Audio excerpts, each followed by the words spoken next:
Hoje recebemos em nossos estúdios os advogados Patrick Cardoso e Rafael Quaresma, diretor do Procon Santos. Vamos às notícias do dia. A presidente afastada Dilma Rousseff fará hoje um pronunciamento em defesa própria no julgamento final do impeachment. Ela terá 30 minutos para discursar livremente e esse tempo poderá ser estendido a critério do presidente da sessão, o ministro Ricardo Lewandowski.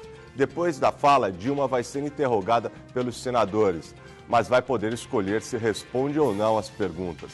Aécio Neves, presidente do PSDB, disse que os questionamentos da oposição vão ser respeitosos, mas que se a presidente afastada subir o tom nas respostas, os senadores pró-impeachment vão fazer o mesmo.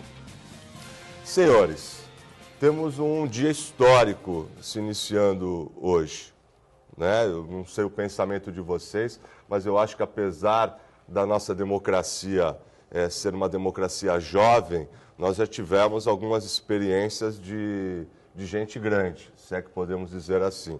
E esse impeachment é mais uma prova disso, de que essa democracia está se fortalecendo e que aos poucos as nossas instituições vão cada vez ganhando mais credibilidade e a população, o brasileiro, vai se sentindo mais firme para poder tomar as suas decisões. Acredito que eu acho que não vai mudar muito, né, Rafael? Acho que não. Acho que já está sacramentado, né? Bom dia, Conde, bom dia ao meu colega de profissão, amigo Patrick, bom dia ao telespectador.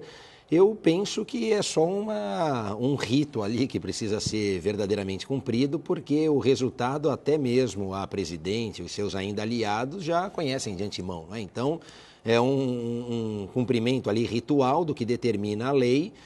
De certa forma, até é curioso isso, né? Porque já poderia ter sido feito de forma mais breve, mais rápida, mas, enfim, hoje, como você disse, de fato é um dia histórico. Eu confesso até que eu estou com saudade do discurso da presidente, né? Então, como ela tem 30 minutos, ou da falta dele, não é? Porque agora a gente tem um comparativo, pelo menos, sem defender, mas só em relação à forma de se expressar do presidente interino, enfim. Então, a gente vai relembrar algumas pérolas da presidente, enfim, alguma forma aí como ela se expressa, se é que ela vai realmente se expressar nesses 30 minutos. Mas tenho para mim que a situação ali está definida, é só mesmo esse protocolo, esse cumprimento à legislação, como você disse, jovem a democracia, amadurecendo, e essa é prova de mais um passo nesse sentido. Me chamou a atenção, né, se me permite aqui, claro, rapidamente também, em relação a todo o episódio, as oitivas das testemunhas, como se deu essa abordagem, a indagação aos que foram lá arrolados como testemunha, em especial o ex-ministro do Planejamento, depois da Fazenda, o Nelson Barbosa, tentando ali justificar ou defender alguma coisa que sabidamente não difícil, né? Indefensável. Não é? Então... O placar, 59, 60 ou 61? Os números extraoficiais, são extraoficiais, pelo menos estão falando em 61, né? Então, como disse o Rafael, bom dia, Rafael, bom dia ao meu amigo, irmão Rogério Conde. Os números são 61, mas está sacramentado, realmente é só cumprir esse protocolo. Você acha que o fato do ex-presidente Lula ter ido a Brasília na sexta-feira, ter feito várias reuniões, se articulou bastante e vai estar presente, acompanhando, acho que de forma solidária, a presidente afastada. Vocês acreditam que essa articulação dele possa reverter alguma coisa? Olha, Rogério, ele fez essas mesmas reuniões quando deflagrado o processo de impeachment lá na Câmara, não é? E muitos dos deputados que estiveram com ele dias antes, horas antes, prometeram um voto e depois em plenário, né, declararam outro. Então, é muito relativo, é de certa forma até contraditória essa situação. Me parece que não há... A imagem, a figura do presidente Lula, do ex-presidente Lula, já está bastante desgastada. Houve agora indiciamento por parte da Polícia Federal, dele, da ex-primeira-dama. Acaba comprometendo muito até de tal modo, eu acho... permanência. Eu queria abordar um outro assunto.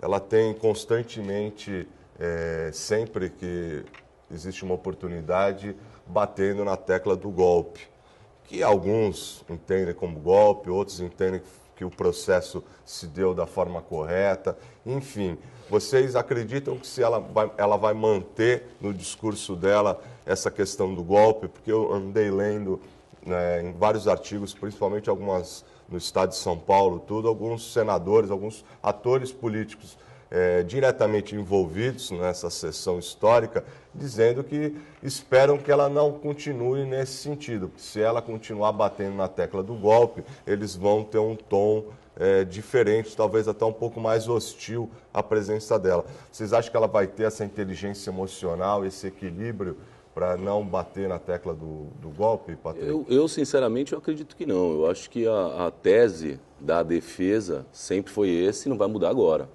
Então, eles vão partir para esse tipo de discurso, de que realmente é um golpe, isso já é esperado, mas eu acredito que isso vai só piorar a situação. Eu acredito que a gente vai ver o que aconteceu na semana passada, discussões acaloradas, tudo isso que está sendo prometido, esse pacto que o presidente do Senado está tentando fazer com os pró e contra impeachment, eu acho que vai por água abaixo, realmente em razão desse discurso que será adotado. Imagino que seja isso. E dentre tudo isso que a gente vem falando, até para não ficar no lugar comum, vocês são dois profissionais experientes, articulados, e eu queria saber o que vocês imaginam que a presidente afastada, assim que consolidada realmente o processo, o que ela vai fazer? O que vocês acham que ela vai, de que forma ela vai atuar? Porque, de alguma forma, né, a gente percebe que no finalzinho ela até conseguiu fazer uma coisa que o PT perdeu, que foi o poder de aglutinação, principalmente das esquerdas, dos movimentos sociais e tudo. Eu acho que, de alguma forma, no final, ela até estava conseguindo voltar. Vocês acham que ela vai manter essa linha, vai voltar para Porto Alegre e se dedicar a esses movimentos sociais, ou ela vai se recolher, escrever um livro e dar palestra? Olha, sinceramente, eu acho que ela se retira da vida pública, a minha percepção, né? Para dizer que ela não sai totalmente de cena, e aí fazendo alusão a esse trocadilho, o filme dela, lá o documentário, né, que só vai retratar as coisas boas, e aí talvez até emendando com o que o Patrick disse em relação a essa ideia de golpe, etc. E isso é o que vem lá pelo filme, pelo documentário, se assim a gente pode chamar, que é justamente o que ela propala, o que ela divulga aí aos quatro cantos, não é? Seja na imprensa internacional, seja também no ambiente interno, de tal modo que me parece que essa permanência dela na vida pública agora vai sofrer um pouco mais de sombra, enfim, ela não deve seguir nesse caminho. Há um desgaste muito grande, há de certa forma também uma insatisfação, não é?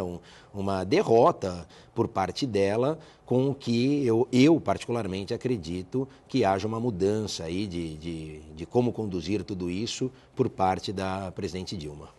E nós temos uma nota. Após depor no julgamento do processo de impeachment de Dilma Rousseff, o procurador da República, junto ao Tribunal de Contas da União, Júlio Marcelo de Oliveira, diz que discorda da decisão que mudou sua condição de testemunha de acusação para informante. A determinação veio do ministro Ricardo Lewandowski, presidente da sessão do impeachment. O motivo é que Oliveira havia comentado no Facebook sobre a importância de a sociedade se apropriar da discussão sobre a reprovação das contas de Dilma no TCU. O depoimento de um informante tem menos peso do que de uma testemunha, porque ele não tem obrigação de dizer a verdade. Isso me chamou a atenção também durante o discurso, essa postura do Lewandowski, que teve atitude, foi lá uma imposição, uma convicção dele, que ele externou e colocou. Como é que vocês enxergaram isso? Vocês acompanharam? Eu entendi a posição, como você bem pontuou, a posição dele foi realmente determinante para demonstrar até uma certa imparcialidade na condução do procedimento. Lógico, no processo criminal, civil e tudo mais, o peso da testemunha informante e uma testemunha comum de acusação, defesa, qualquer que seja, realmente está muito ligado àquela questão dela não ter a obrigação, não prestar o compromisso de dizer a verdade. Mas isso cabe ao avaliador da prova. E no caso, como estamos diante de um processo cuja avaliação será feita por senadores, e como já falamos aqui, a coisa está muito já delineada, esse deslinde, né? Então, eu acredito que a questão de alterar ele para uma testemunha de acusação, para uma testemunha informante, como uma testemunha informante, não vai alterar aí o rumo que isso vai tomar. Mas eu achei interessante a posição do Lewandowski nesse sentido, porque realmente mostrou a sua convicção ali. Falou, realmente há uma certa parcialidade no entendimento dele. Ele teve muita atitude, né? Sim, eu acho que ele teve muita atitude, porque foi uma... Né, ao vivo, com todos os senadores. Não é? No íntimo dele, ele deve estar pensando assim, como as sessões do Supremo são fáceis de conduzir, porque tem cada uma ali no Senado, verdade, enfim, tem que tratar todo mundo por excelência, etc. Então não falta autoridade, mas falta muita postura, né? Então a gente viu, como disse o Patrick, também esses debates acalorados e, de certa forma, isso gera uma tensão e uma necessidade de adoção de postura, de procedimento, porque senão ele perde a mão ali do negócio, né? Ele é a autoridade que conduz, é o presidente da sessão, imbuído investido dessa competência, de tal modo que ele precisa mesmo pôr as rédeas ali, estabelecer os limites. Então, eu acredito que ele deva fazer essa leitura, depois falar, nossa, que foguete que eu me meti lá. E será que hoje continua da mesma forma, assim? Porque nós temos um embate esperado por todos, né? Que é da jurista, que ela deve realmente... Pascoal, que ela deve, de alguma forma, ser mais incisiva do que a maioria dos senadores. E eu acho que os senadores esperam que realmente ela tenha essa postura. Aí sim, eu acho que nós vamos saber se o Lewandowski vai ter mesmo pulso para manter a sessão da forma que se deve, né? Porque eu acho que a sociedade hoje, ela espera, sinceramente, que nós tenhamos uma sessão fria. Acho que técnica, ninguém quer ver, apesar de que o ex-presidente, por mais que uns odeiam, outros gostem, mas é uma senhora, deve ser respeitada, representa uma ex-presidente, né? uma presidente afastada, sim, mas é alguém que representa a instituição, representa o país e deve ser respeitado por isso. A Central Única dos Trabalhadores, a CUT, diz que espera reunir ao menos 5.000 pessoas na esplanada dos ministérios hoje, durante a fala da presidente afastada Dilma Rousseff no julgamento final do impeachment. Os militantes dos movimentos sociais contrários ao afastamento de Dilma prometem ficar acampados em Brasília até os últimos momentos do processo. Bom, nas eleições de 2014, Dilma foi eleita com cerca de 50% dos votos. Isso significa que o país estava dividido ao meio. Como serão os próximos 2 anos do governo com Temer à frente do país? Essa é a pergunta que não quer calar. A sociedade sabe e nota que o presidente interino Michel Temer tem tomado algumas medidas para tentar, de alguma forma, colocar o Brasil num caminho de prosperidade. Eu acredito, posso afirmar isso na minha leitura, pelos atores que ele colocou, né, pelos novos componentes do Ministério, por exemplo, o Henrique Meirelles, né, uma pessoa com credibilidade internacional, alguém que realmente sabe, e outros que estão no comando da economia do país agora.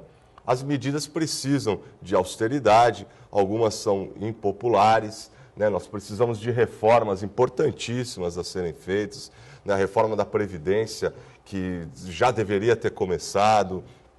Nós sabemos do problema que vai ser nos próximos anos o país com relação à Previdência. O país, se não tomar as medidas necessárias, quebra, porque não tem como conseguir manter a atual situação. E outras coisas. Então, a gente comentou a questão dos 50%. E hoje, qual que é a leitura do país com relação ao presidente interino? Olha, Conde, sempre haverá, não digo essa divisão de 50-50, como se sacramentou lá na eleição de 2014, aliás, se incutiu isso também, não é? Dessa divisão, nós e eles, enfim. Agora, vamos pegar aqui algumas informações que são públicas, não é? Primeiro, a já declarada manifestação do presidente interino Michel Temer de que não é candidato à reeleição. Ele já disse isso, não é? Então, mas você acredita? Não, mas vamos lá, para a gente tentar formar um raciocínio aqui. O que é? Você aí acredita? Então, não, mas vamos lá, considerando que ele não seja candidato à reeleição, considerando que ele vem aqui como vice sucedendo o mandato agora interrompido, enfim, retirado da presidente Dilma. Me parece que é o momento, e ele acabaria tendo essa possibilidade de emplacar, como você disse, medidas mais... menos populares, ou mais impopulares, justamente pela conjuntura, pelo momento que o país atravessa, pela conjuntura econômica, por onde nós chegamos por conta de todo esse desgaste, de toda essa crise também. Enfim, dito de outro modo, mas para que o telespectador entenda, se nesse momento de transição, de mudança de governo, não se fizer isso, o presidente Lula lá atrás, no primeiro mandato, em 2003, teve uma chance de ouro nesse sentido. Teve, sim. Porque ele vinha com um respaldo popular. Ele poderia ter entrado para a história como o maior estadista. Exatamente. Da história do Brasil. E para colocar de fato em prática as reformas que ele defendia, não é? Exatamente. Depois, mal e mal, saiu ali a reforma do Judiciário com a emenda constitucional 45, isso em 2004, mas em 2003 nós tivemos alguns pontos ali, algumas situações pontuais, mas reforma mesmo nada. A política não saiu, a tributária não saiu, até mesmo flexibilização de lei trabalhista, se a gente assim pode chamar de reforma, também não veio, de tal modo que se perdeu aquele momento da história. Agora, me parece que há de novo essa possibilidade. A Previdência é uma questão ali de ordem, há essa necessidade? Há. É impopular? É. Mas ou se faz, ou quanto mais o tempo passar, pior fica. Deixa eu te interromper, desculpa. Nada. A questão, você tocou num ponto que eu sempre aqui comento, a questão da flexibilização das leis trabalhistas. E eu aqui reforço, sem que o trabalhador perca as conquistas sociais, a segurança do que de até agora. Mas essa flexibilização ela se faz necessária para que a gente consiga gerar mais postos de trabalho e tudo isso. Com essa questão da Lava Jato, a falta de credibilidade dos políticos, a falta de credibilidade do país, na economia do país, porque hoje nós vivemos uma questão de falta de credibilidade mesmo. Nós tivemos um período aí, eu agora recentemente ainda bati nessa tecla novamente, nos momentos de recessão, que as fusões acontecem, que os grandes grupos corporativos e as grandes empresas investem no país e tudo, até porque eles têm uma moeda mais valorizada e tudo, é mais fácil. O que só não acontece quando você não tem a segurança jurídica, que é o que vinha acontecendo. O Brasil estava sendo visto lá fora como uma nova Venezuela. Você acha que com essa questão da Lava Jato e tudo isso, nós vamos conseguir realmente implementar essas medidas? Nós vamos ter credibilidade? Esses congressistas que nós temos hoje, você acham que eles vão conseguir realmente impor para a sociedade essas mudanças? Porque isso é uma discussão que precisa ser feita e a sociedade deveria se apropriar dessa discussão. Porque a gente percebe falta de esclarecimento. Por exemplo, nós aqui podemos falar sobre a reforma da Previdência, mas a grande maioria do brasileiro não sabe como funciona a Previdência.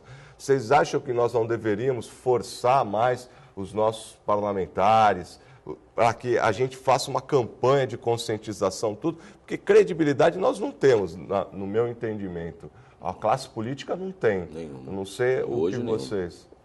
Então, a necessidade dessas reformas já vem sendo falado, como bem pontuou o doutor Rafael, há muito tempo, desde o governo Lula. Voltando a falar realmente do Michel Temer, o que vai depender dele ser candidato nas próximas eleições ou não, vai depender muito realmente dessas reformas que ele tem se comprometido a fazer. E a da Previdência é a mais importante. E se não for feito, realmente a gente, não só essa, como outras tantas, hoje eu vejo assim, o país numa situação caminhando muito para o que foi a Grécia, há pouco tempo atrás. Então, há essa necessidade e isso está muito ligado também à possibilidade dele participar das próximas eleições. Porque se ele adotar essa postura e realmente der cabo, início, né, a essas reformas, ele vai adotar algumas reformas que realmente são impopulares e isso pode refletir no que ele vai, se ele realmente vai ser candidato ou não no futuro. E se ele hoje ficar inerte, aí eu acredito que ele vai sacramentar realmente aquilo que ele havia se comprometido, apenas concluir aí esse finalzinho de mandato e aguardar o que vai acontecer. Mas que são necessárias, a sociedade deveria participar muito mais disso.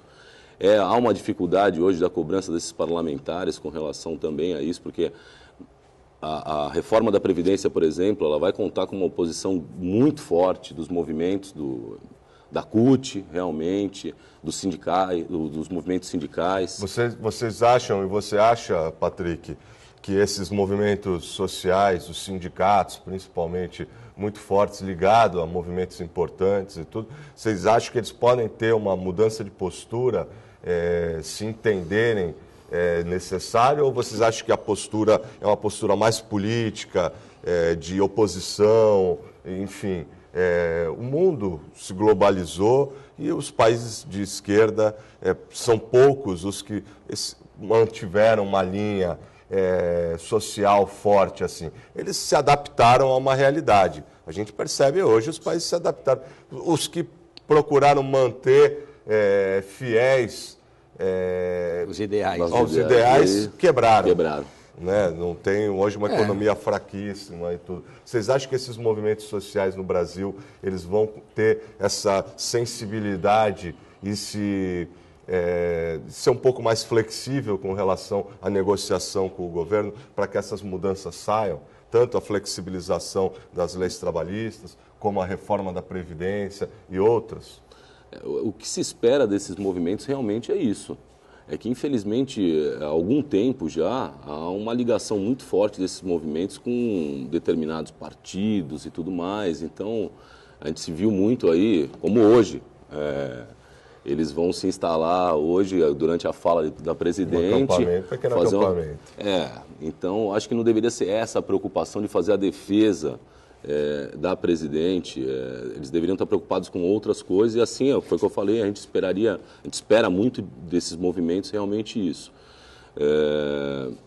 Vai depender agora do rumo que vai tomar. E de uma articulação até dos representantes desses movimentos no Congresso, né? Eu penso que sim, eles deveriam adotar uma outra postura. Se vão ou não, só o tempo agora dirá.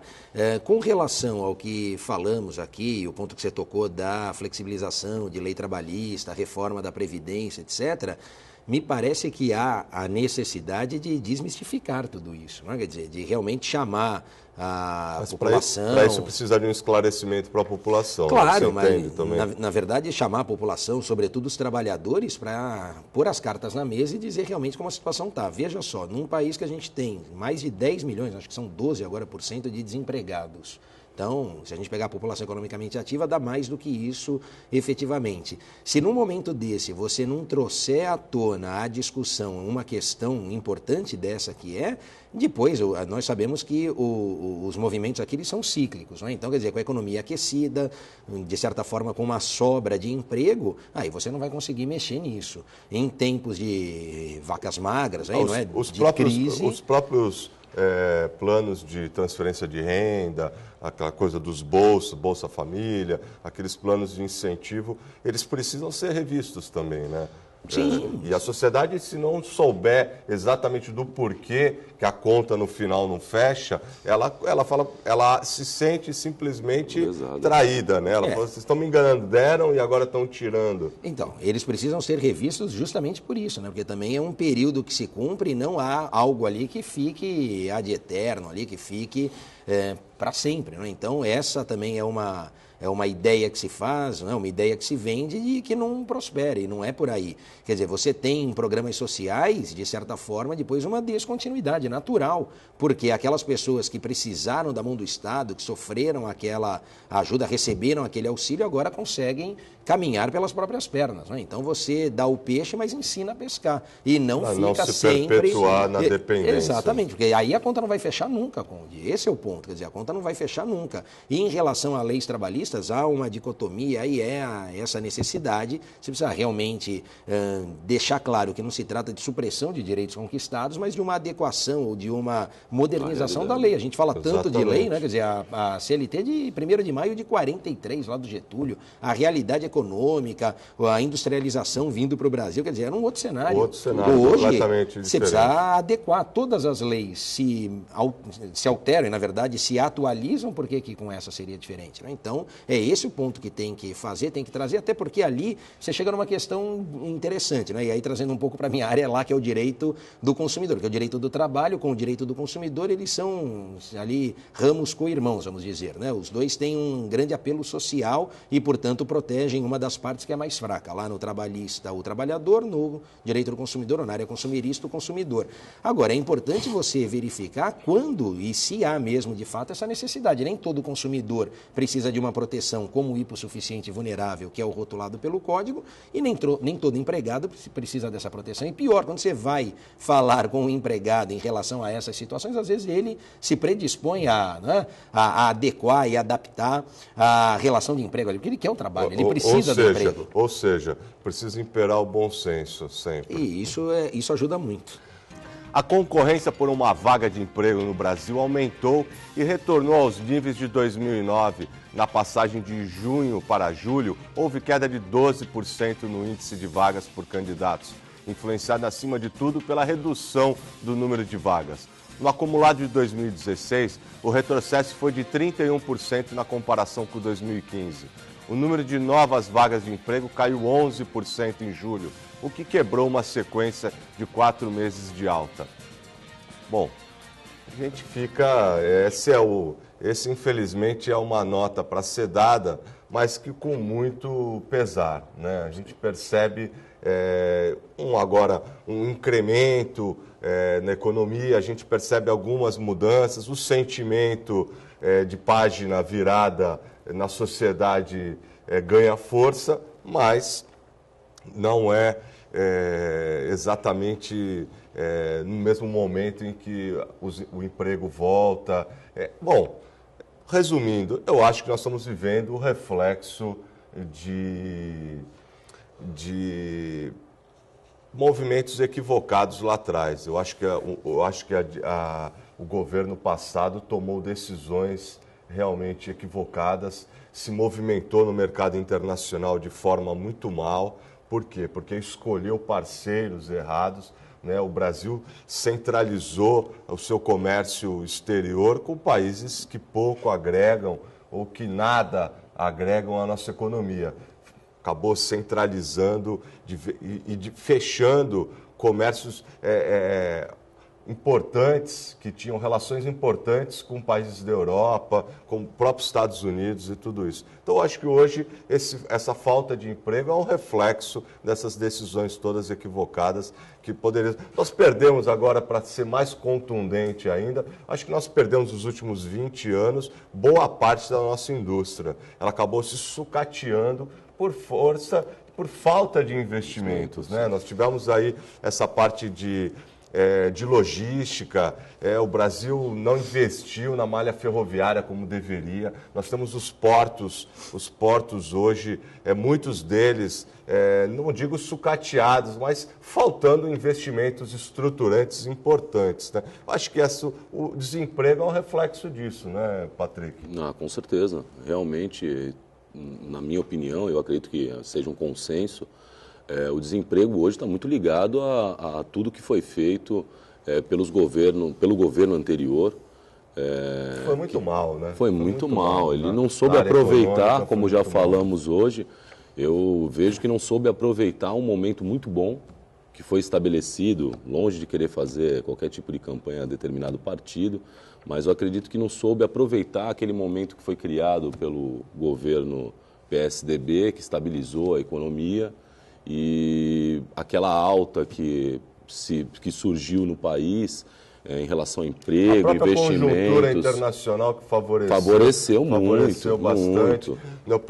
O ex-presidente Lula surfou uma onda de prosperidade aí que ele não necessariamente tinha os méritos, né? Foi uma conjuntura também. E agora nós estamos nessa situação, mais uma vez, precisando fazer a nossa lição de casa para que a economia volte a funcionar, né? Não, isso também está muito ligado a um assunto que tocamos anteriormente, que foi a respeito do incremento público, como Bolsa Família, essas bolsas criadas pelo governo.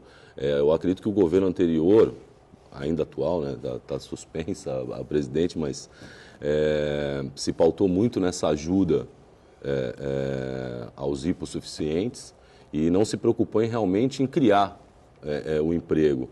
Como foi falado aqui, não basta dar o peixe, tem que dar realmente a vara e investir na capacitação do trabalhador e tudo mais. E isso realmente nós estamos pagando uma conta que estava na cara que ia chegar a esse ponto. E outra, né, Rogério, só para complementar também, se a gente pudesse aliar uma palavra a essa falta de investimento que você disse, não é, em vários modais aí, um outro aspecto que me parece que fica latente é a falta de planejamento, não é? Porque não se planejou. Aliás, no Brasil, esse é o mal do brasileiro, então, né? A falta de planejamento. E não se planejou cenários adversos como o que nós agora enfrentamos, não é? Então, com planejamento já seria difícil, sem planejamento acontece o que nós estamos vendo, quer dizer, os números ali que foram ditos na reportagem, eles são inversamente proporcionais, quer dizer, antagônicos. Você diminui o número de vagas, obviamente, isso vai impactar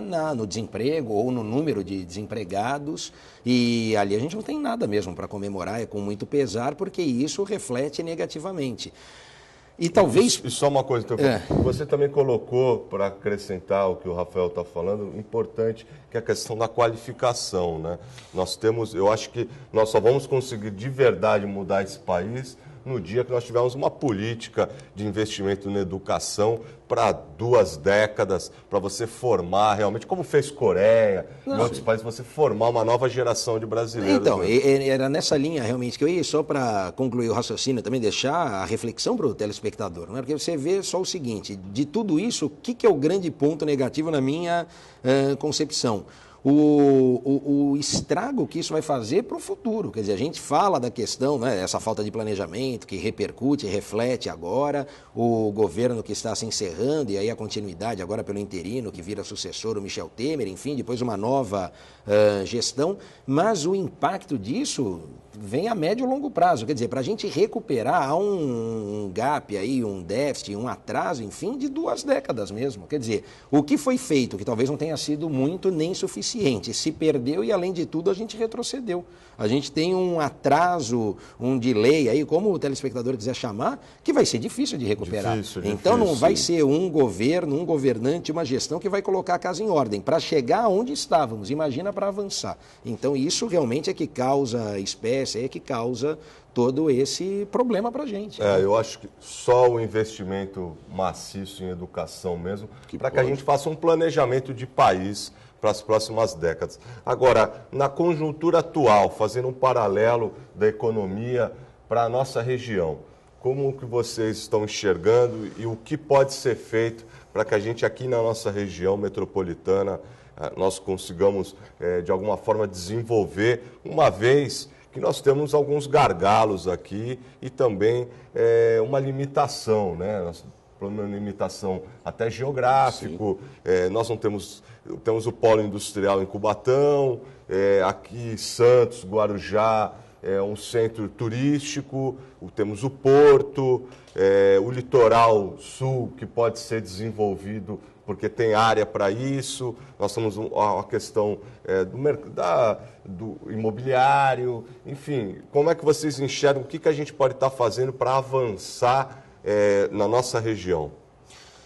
Bom, eu penso que os gestores, os governantes, eles precisam se reinventar realmente, não é? Então, fazer mais com menos. Muita criatividade. Muita criatividade. Aliás, em tempos de crise, a criatividade em tudo aflora, não é? Seja no comércio lá, para atrair novos clientes, novos consumidores, seja na questão do investimento público, porque você tem esse gargalo que realmente não fecha. Profissionalmente, o profissional no Brasil, de todas as atividades, fazendo aqui profissional no Brasil precisa de muita criatividade, precisa se reinventar. Ele já tem sempre. aquele quê de publicitário ali, não é? De Ele marketing, porque ele precisa, precisa incrível, achar alguma solução ali. Né? Agora, só rapidinho, essa questão da nossa região, uma coisa que poderia ser um divisor de águas, aí poderia realmente alavancar, de certa forma, a economia local ou regional, é o aeroporto metropolitano, né? Então, ver se isso realmente deslancha, sai, enfim, tinha o edital, aí suspendeu, parece que teve de novo, enfim, tem empresas interessadas,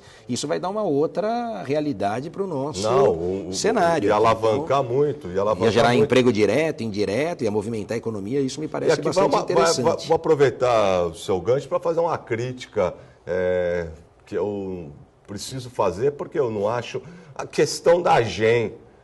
Eu acho que a região deveria pensar de forma metropolitana, né? Os problemas eles são comuns e as soluções podem também ser comuns, né? A gente pode aproveitar o que tem de melhor de cada região nas nossas cidades aqui co-irmãs para a gente pensar de que forma desenvolver toda a região. E eu percebo que a AGEM, a Agência Nacional que deveria cuidar disso, ela muito pouco faz. A gente acaba percebendo que ela acabou se tornando, nos últimos anos, meio que um cabide de emprego. A verdade é essa. Mas a gente vai falar mais sobre isso. Você fica aí que nós vamos fazer mais um intervalo e voltamos e vamos falar sobre isso e sucessão também, as sucessões municipais aqui na nossa região. O pagamento da primeira parcela do abono anual dos segurados do INSS vai injetar mais de 280 milhões de reais na economia da Baixada Santista e do Vale do Ribeira. A quitação do abono, que também é conhecido como 13º, começou na última quinta e se estende até o dia 8 de setembro. Santos é a cidade recordista em número de segurados do INSS na região, com cerca de 200 mil beneficiários da Previdência. Com a primeira parte do abono, a cidade terá uma movimentação de 101 milhões de reais na economia. Bom, nós estamos falando de economia, da forma que a gente poderia estar desenvolvendo toda a região. Eu acabei até confundindo os nomes da agência.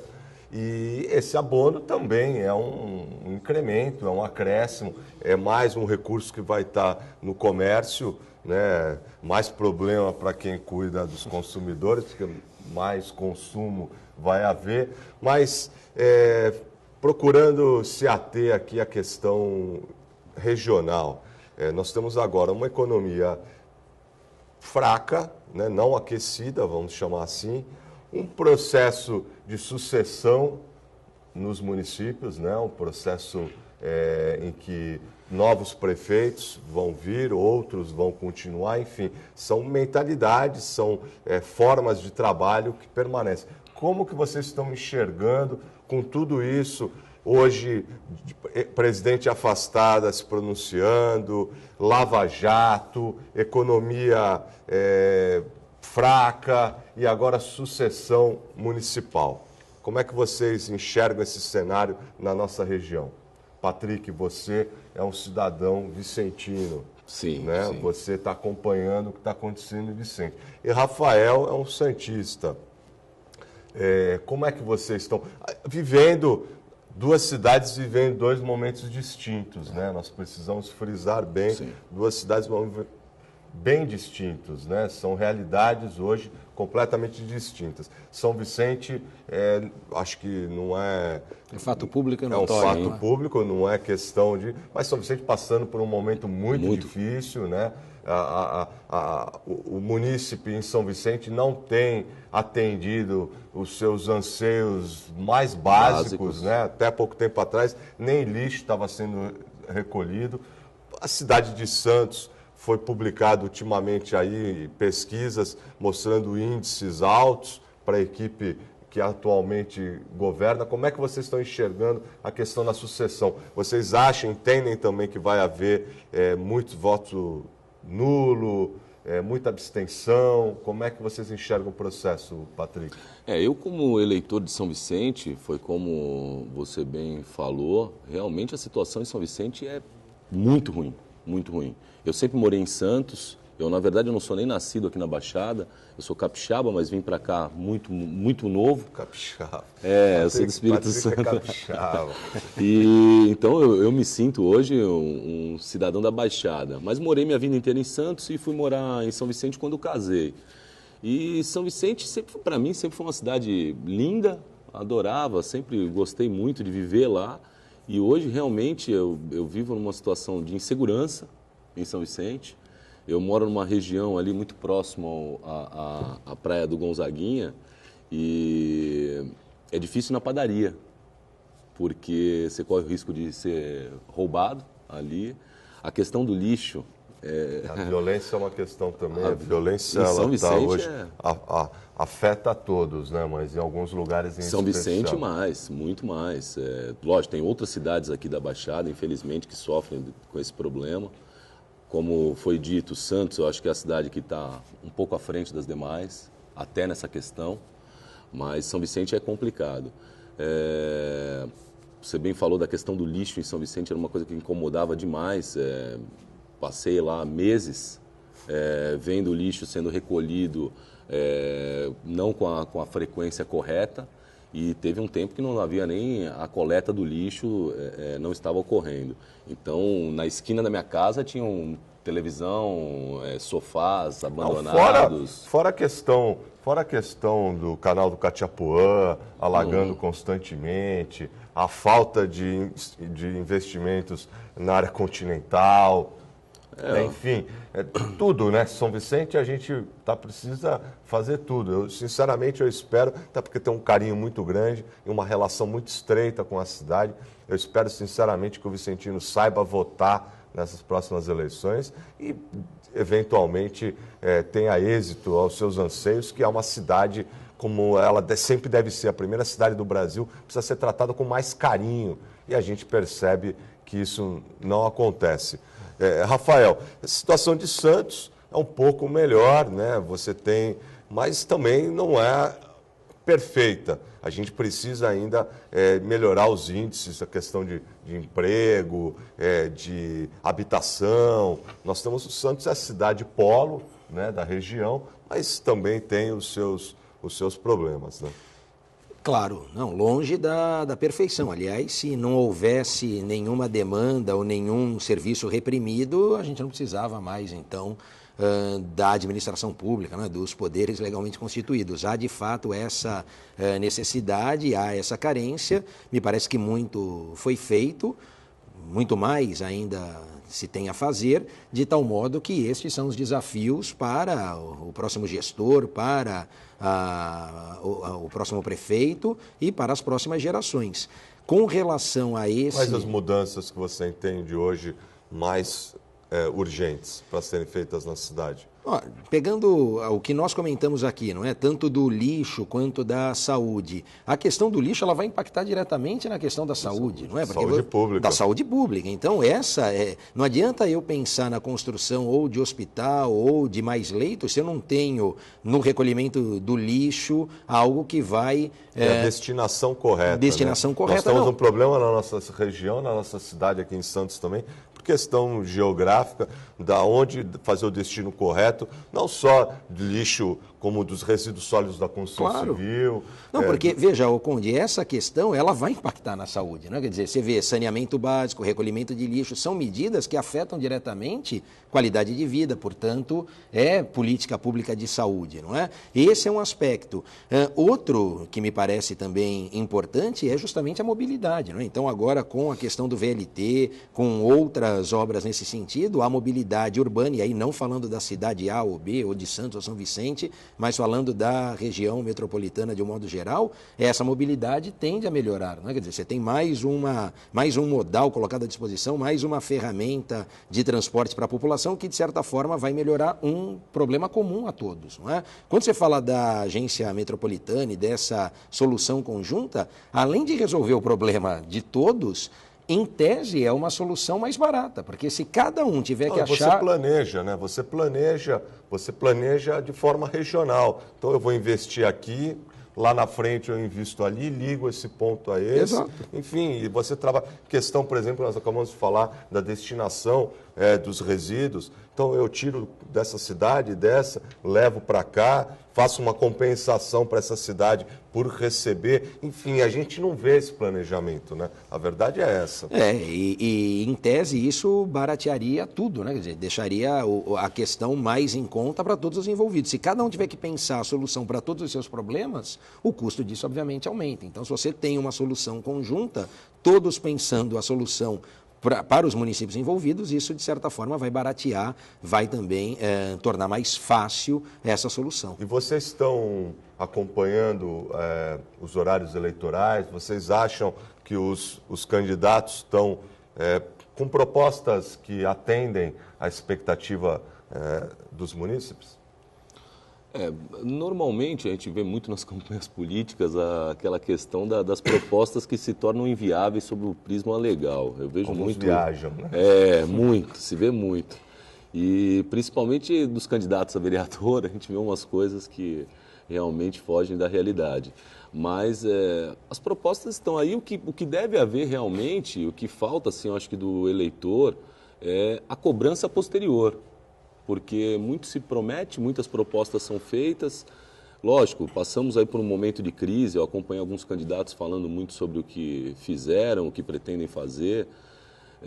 Tem que ser levado em consideração também isso, que houve uma diminuição do repasse para as prefeituras, então isso realmente complica.